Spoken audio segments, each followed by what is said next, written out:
Sa mga nakaraan naming adventure ay naikot namin ang Pilipinas gamit ang van na ito. Mahigit 1 buwan kaming naglakbay mula Luzon, Visayas at Mindanao. 4 na po ng mga probinsya ang napuntahan at mahigit 6,000 kilometro ang tinakbo. Ito ang isa sa mga biyahe o adventure namin na hindi malilimutan at tumatak talaga sa amin. Talaga nga namang dream come true sa isang mahilig mag-travel.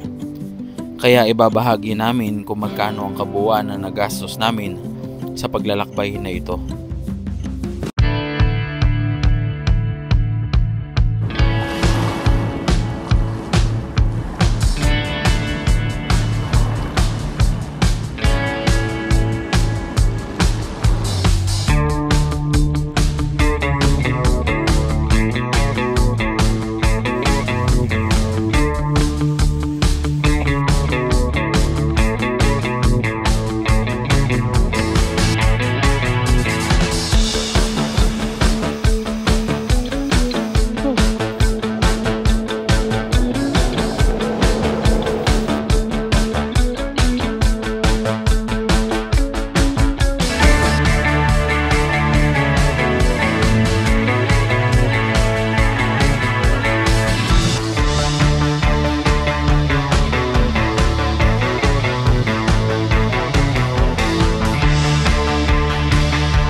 So, kumusta po mga amigo?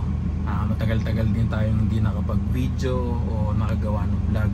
Video na to, matagal na mga nakapending ko na gustong gawin. Marami pa tayong travel or camping adventure na hindi pa nagagawa at hindi pa na-upload.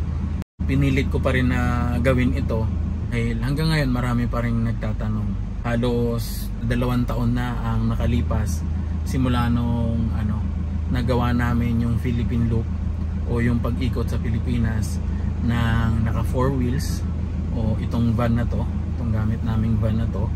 Ang karamihan ay nag-eroplano o nagbabarko papunta sa mga probinsya nila o sa mga tourist attraction sa bansa. Pero ang ginawa namin ay land travel gamit ang 4 wheels na sasakyan na ito. Madami na naman ang nakagawa nito at yung iba ay nakadokumento, yung iba naman ay hindi.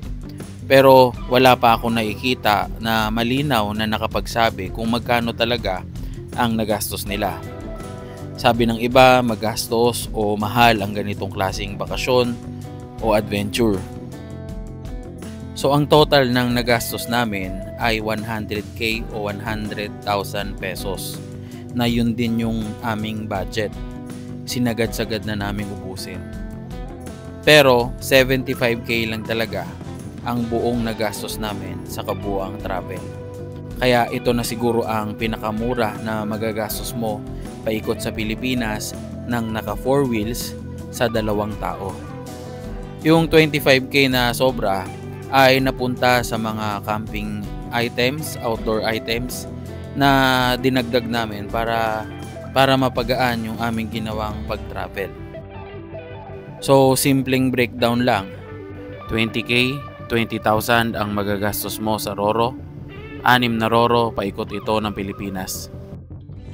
At 30k naman sa krudo, sa gasolina mo, sa diesel. 6,000 kilometers ang tinakbo. So posibleng magbago yan, depende sa klase ng sasakyan mo, kung matipid o malakas sa gasolina o sa krudo. Depende rin yan sa driving habit mo, driving style mo, kung magastos ka sa pagtapak ng gasolina, silinyador. Kaya madaming factor yan. Pero dun siya nagre-range sa 20k. Kaya ang pinaka base fare mo talaga, yung pinaka nagagastos mo, labas pa yung pagkain, ay 50k, 50,000 pesos sa Roro at gasolina. Sa pagkain naman, ang nagastos namin ay yun nga 25k. Kaya depende din sa inyo yan sa araw, sa tagal na itatagal nyo sa biyahe at kung ano yung mga kakainan nyo.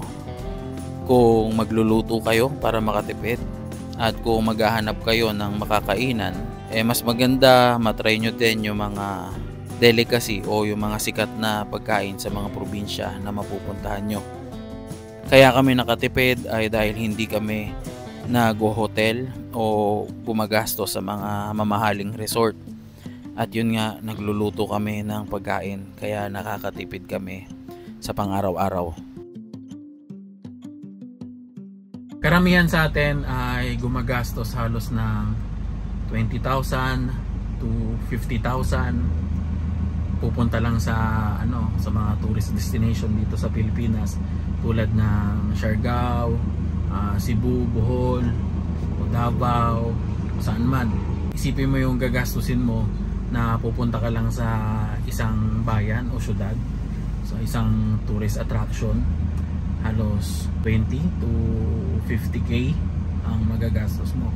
Sa biyahe namin na ito, halos kalahati na nung presyo na yun kung magagastos namin. Madami pa kaming napuntahan, madami pa kaming na-explore. At masasabi naming sulit at hindi mo panghihinayangan yung gagastusin mo na pag-ikot dito sa Pilipinas ng naka 4 wheels. So yun, ngayong 2025 hindi pa naman nagbago, wala pa namang malaking pagbabago pagdating dun sa mga presyo ng saroro saka sa gasolina. Halos hindi pa naman nagkakalayo simula nung nakaraan naming biyahe. Siguro may pagbabago pa yan, siguro after 5 years or more. Kaya halos ganun pa rin yung yung presyo niya na magagastos mo paikot sa Pilipinas. Depende na lang yan sa mga kakainin nyo at yung mga lugar na idadagdag nyo na gustong mapuntahan. At syempre, kung sa araw na itatagal nyo. Yun nga, pinaka mabilis at pinaka tipid, abutin kayo ng mga 25 days to 30. Sakto-sakto na yun, sulit na yun, isang buwan kaya nyo ng maikot yung Pilipinas. Mas maganda kung malaki-lakihan nyo yung budget nyo kasi minsan nyo lang naman magagawa to, sulitin nyo na. So ayun, hoping na nakatulong itong video na to para sa mga future adventure nyo, future na pag-ikot sa Pilipinas. Marami pa tayong biyahe, marami pa tayong adventure na gagawin. Kung may mga katanungan kayo, comment nyo lang dito sa comment section dito sa YouTube. Pwede nyo rin akong i-message sa Facebook page ko. Lagay ko na lang yung link sa baba. Salamat mga amigo. See you sa next vlog.